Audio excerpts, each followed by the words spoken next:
Good evening, all. Tonight we're going to be talking about France and the Philosophes, as well as the Federalist Papers.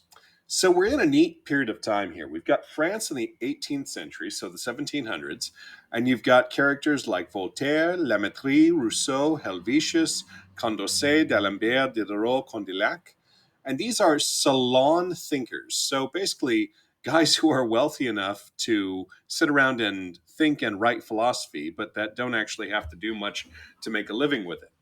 And this is going to be the time of the French Enlightenment. So here are those eight guys that I mentioned previously.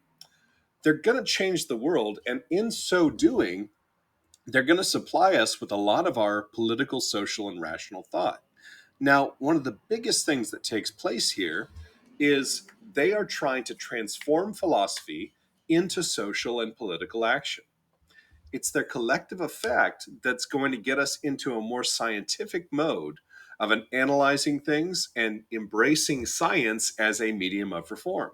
They're trying to get rid of superstition and also the tyranny of lettered classes over the untutored. So basically, take away the advantage of those who have been able to get an education over those who cannot.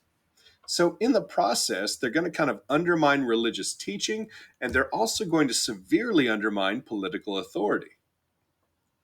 Now, what we consider to be the modern worldview is really kind of less a contribution of the Renaissance and more this age of science that's going to follow after that. And I'm going to give you a couple of quotations to compare as examples. My works are the issue of pure and simple experience, who is the one true mistress. These rules are sufficient to enable you to know the true from the false. Leonardo da Vinci. Compare that with let us console ourselves for not knowing the possible connections between a spider and the rings of Saturn, and continue to examine what is within our reach. Voltaire. Both of these guys have a lot in common, although, of course, they've got a couple centuries between them. Both seem satisfied that we really need experience, that empirical sort of research. Remember those things that we can see, taste, touch, hear, smell, and so on. And a lot of what benefits Voltaire that Leonardo did not have is the work of Isaac Newton. We don't generally think of a lot of the stuff that comes out of this as really philosophy, and yet it is. They're making a lot of good contributions here. The Salon philosophers invite the rest of the world into the long debate, our problems of knowledge, of conduct, and of governance. They're really not keeping philosophy strictly for philosophers, they're opening it up to public discourse. And what they achieve ultimately is they change the world. Now, Diderot is one of the first ones to come along and do this. He's changing up the minds that comprise the world. Okay? He does this through his encyclopedia. Now, many of you probably don't actually still have a physical set of encyclopedias, and I sort of feel bad because encyclopedias were awesome to just sit and look through, which is probably why I have the weird nerdy interests I do. But I'm sure all of you have explored Wikipedia, and you can browse that randomly as well. The encyclopedia set out to record the authority of experience, to get down all of those things that you might want to know. The massive outline here is to form a tree of human knowledge, and it had everything from how do you work with slate to what can we possibly know about God. And you can still find copies of Diderot's encyclopedia. They are well worth hunting down. If you speak French, so much the better, because they are better if you read them in the original French, but the translations are not too bad. Voltaire comes along and is also a heavily influential thinker in this time. Like me, he was educated by the Jesuits. He got imprisoned in the Bastille for criticizing the government. At one point, he was exiled to England, which is kind of like telling a kid who loves to go to his room, go to your room. Voltaire gets to England and starts reading Newton and starts reading about British philosophy that had gone far beyond Descartes. He records all this in his letters on England, which are, again, still available to read and are still quite worth our time. His letters on England says they're an intellectually liberated climate. For example, you get into the Royal Society in England if you've got science and achievement. The French Academy, though, it's basically who you were born to. Voltaire has a good model for this. He's basing it on Michel de Montaigne. who wrote essays, which, as you might imagine, is the French word for essays. These things write about all kinds of secular knowledge, common decency, how to work through problems, which philosophies are worth having, which implies that some are not worth having, and he kind of ridicules self appointed authority. Montaigne is brilliant. I recommend you get his works. What they're doing together by writing these essays is they're enlarging the discursive community, that is, the group of people that can engage in discourse. They're democratizing knowledge. Remember, demos is the mob, the group, the people. Krazi, well, basically it's ruled by. So they're saying we can know those things that we as a group choose to know. Knowledge, then, is not a means to vindicate what we already believe, but to help us determine what beliefs we want to have in the first place and which ones are really worth our time. Now, along comes Jean Jacques Rousseau, who I think looks a lot like Bill Pullman down there. And Rousseau wants to do something a little bit different. Rousseau says, let's look back to nature. Within civilization, we seem to live inauthentic lives. We're kind of constrained in a way. We can't do everything that we want to do. We're sort of corrupted in a sense because, well, it's just not natural, a lot of what we engage in. Rousseau is going to kind of give us an indication of the romantic rebellion that's coming along,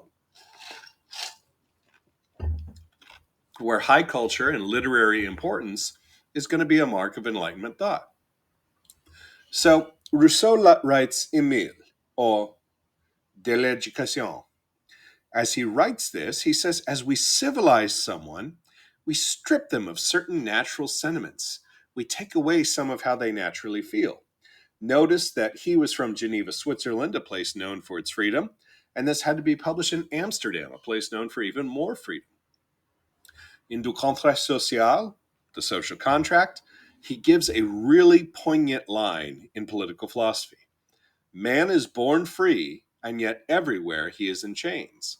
In other words, when we're born, we've got a fair amount of freedom, but we start getting constrained. You can only eat at these times, you can only go to the bathroom in these places, and so on and so forth, and we become more constrained the more we are civilized. So Rousseau talks about the unchained mind, how to break free of all this stuff, that ultimately we ought to want to get back to nature. So Rousseau, in a lot of ways, is kind of like a French Taoist.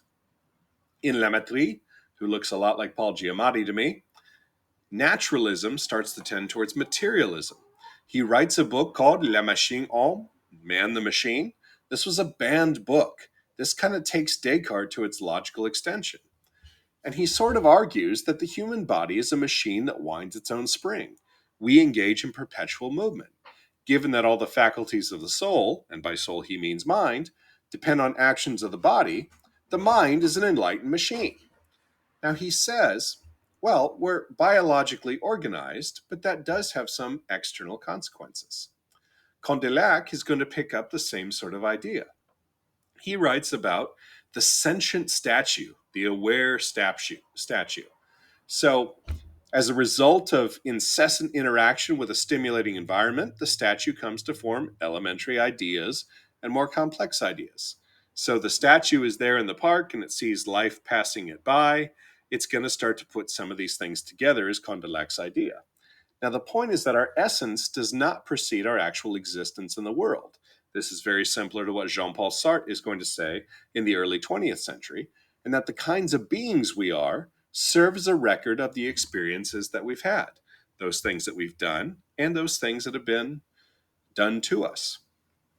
Not long after this, Thomas Paine, who everyone should read, says that we ought to get back to nature.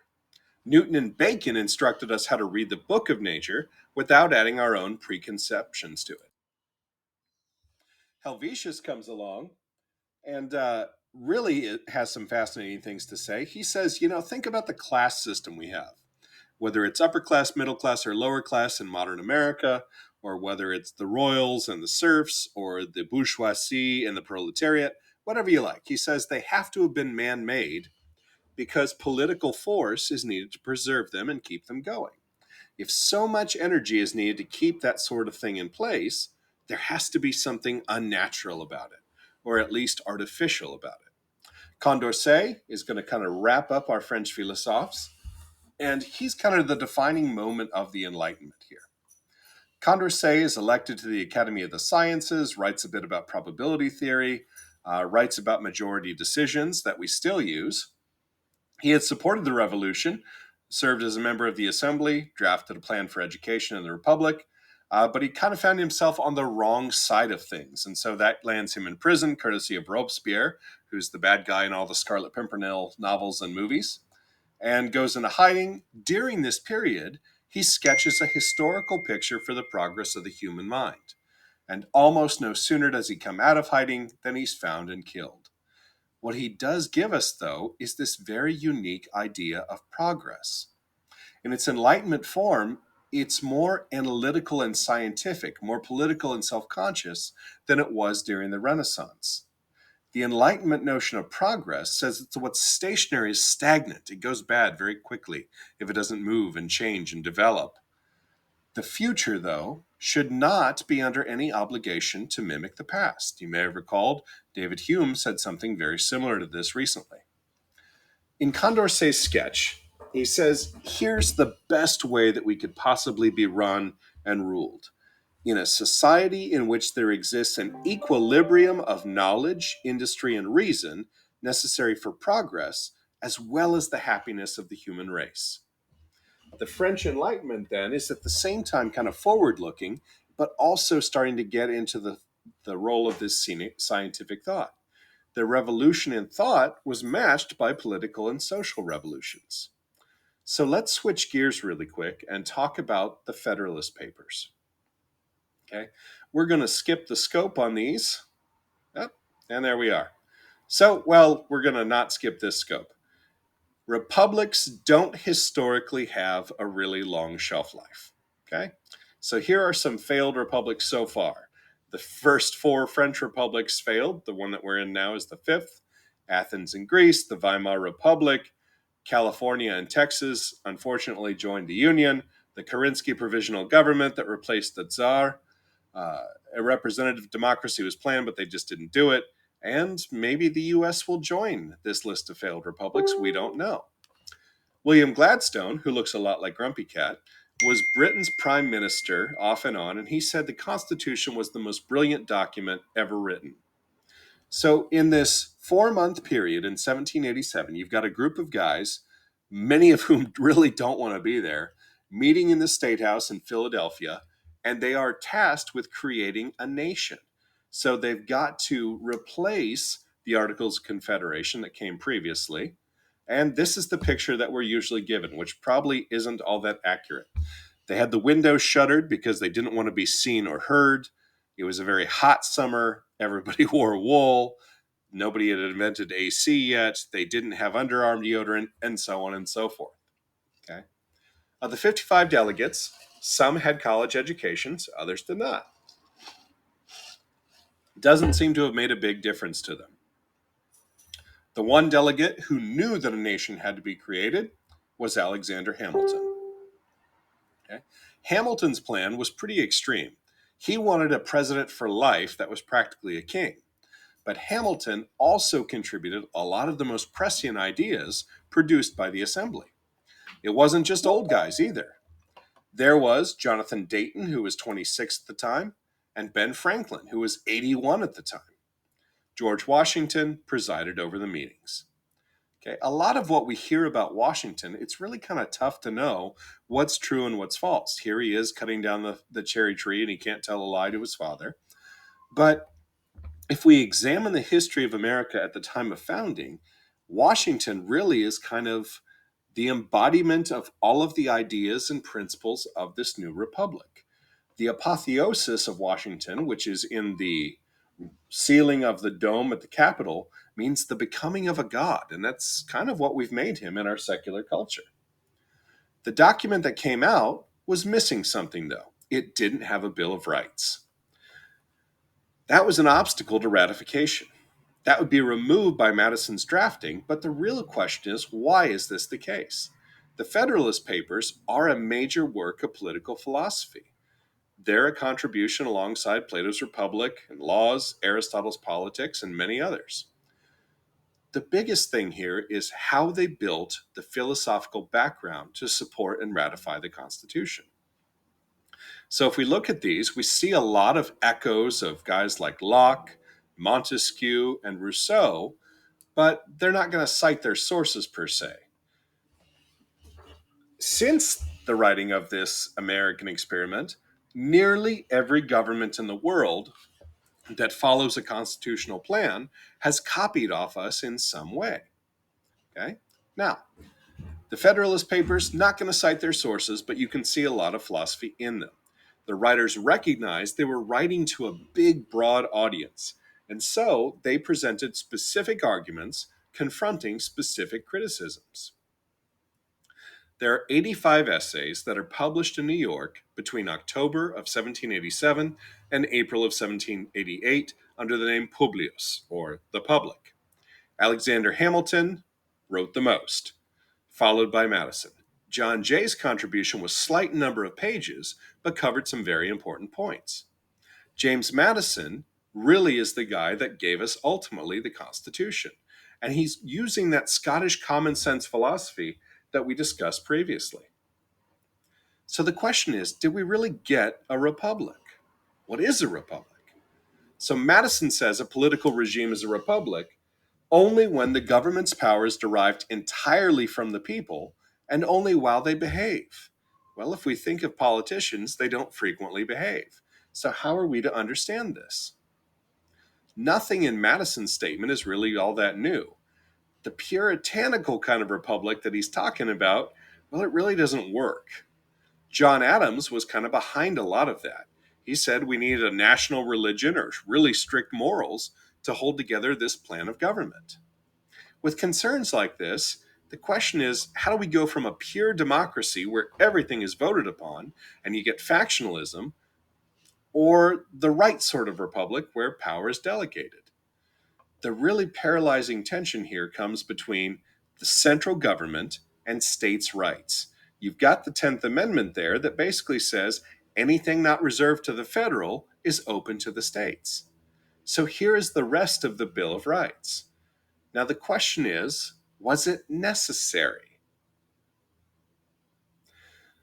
They left it out of the first draft of the Constitution because it didn't incorporate that Bill of Rights. Now, the whole idea was it's better to leave them out because to list them is potentially to limit them. The federal government, then, the idea was they shouldn't trump the communities that compose the federation. People in their local areas ought to know what is best for them. You shouldn't need federal guarantees of your rights against your own community. Or do you? Now, Montesquieu was one of the philosophes that we didn't cover previously, so we're going to cover now. He basically says there's only three real types of government. A despotism, despota is one of the Greek words for ruler, rules by will, and in it the people cultivate this kind of reverential fear because they're scared of the guy. A monarchy, with rule in the hands of a single person, cultivates honor. A republic cultivates virtue. In a republic, power's got to be separated so it doesn't become tyrannical. And so we get a little bit of a stoic outlook creeping into this. Power in that new republic would be taken by a natural aristocracy. We do indeed have political leading families. But there's also this free exercise of virtue permitted and encouraged. So the Federalist Papers kind of give us this convergence of political, scientific, and moral energies that are going to shape the next couple of hundred years of history. The signal feature of these is the address to the people. It's an attempt to gain support by appealing to common sense and mature political understanding of those who, if they're fit for the rule of law, are fit to rule themselves.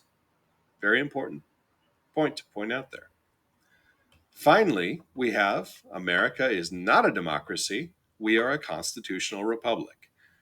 Make sure you know the difference. That's all for tonight. Bye-bye.